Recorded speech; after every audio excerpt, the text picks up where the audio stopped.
విశ్వావసు నామ సంవత్సరం ఉగాది నుంచి అదృష్టం అయితే కొన్ని రాశులకు పట్టబోతోంది. ఉగాది ఈ నెల 30వ తేదీన ఆదివారం రోజు వచ్చింది. ఉగాది నుండి ఇప్పుడు నేను చెప్పబోయే రాశుల వాళ్ళకైతే ఏనుగు కుంభస్థలం బద్దలు కొట్టి కుబేర్లు అవ్వడం ఖాయం. ఈ రాశులకైతే పట్టిందల్లా బంగారమే అవుతుందని పండితులు అంటున్నారు. వాటిలో ముఖ్యంగా వృషభ రాశి వాళ్ళకి శని సంచారంలో మార్పు కారణంగా ఈ జాతకులకి విశేషమైన రాజయోగం పట్టబోతోంది. వృషభ రాశి నుంచి లెక్క పెట్టిన శని ప్రచారంలో ఇప్పుడు మీనరాశిలోకి 11వ రాశి అవుతోంది. ఇక వృషభ రాశిలో 11వ స్థానంలో శని సంచారడం వల్ల వీటికి తగిన కష్టానికి ఫలితం అయితే రాబోతోంది. వృత్తిపరంగాను పురోగతి ఉంటుంది, విశేషమైన ధనలాభం ఉంటుంది, కుటుంబ సభ్యులు సంతోషంగా ఉంటారు. వీళ్ళకి ఉగాది నుండి అయితే డబ్బుల వర్షం ఉంటుంది, కుబేరులు అవుతారు అని చెప్తూ ఉన్నారు.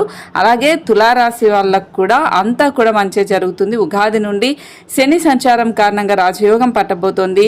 వీళ్ళకు కూడా శని సంచారంలో మార్పులు రావటం వలన 6వ స్థానంలో ఉండటం వలన అనారోగ్య సమస్యలు తగ్గుతాయి, అప్పుల ఊబి నుంచి బయటపడతారు, శత్రు బాధలు దృష్టిలో అలాగే దృష్టి లోపాలు నరదృష్టి అన్నీ పోతాయి.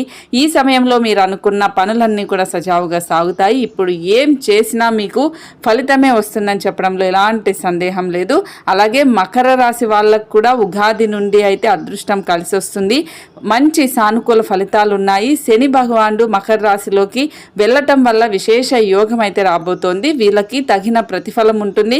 సోదరులతో ఉన్న సమస్యలన్నీ పోతాయి, అనారోగ్య సమస్యలు పోతాయి, ఆస్తి వివాదాలన్నీ కూడా పోతాయి, అనుకున్న పనులు అనుకున్నట్లుగా వీళ్ళకి జరుగుతాయి. ఉగాది నుండి అయితే ఇప్పుడు నేను చెప్పిన ఈ 3 రాశులకైతే విశేషమైన ప్రయోజనాలు ఉంటాయి, కుబేరులు అవుతారు. మరి మీ రాశి ఏంటనేది తప్పకుండా కామెంట్ చేయండి.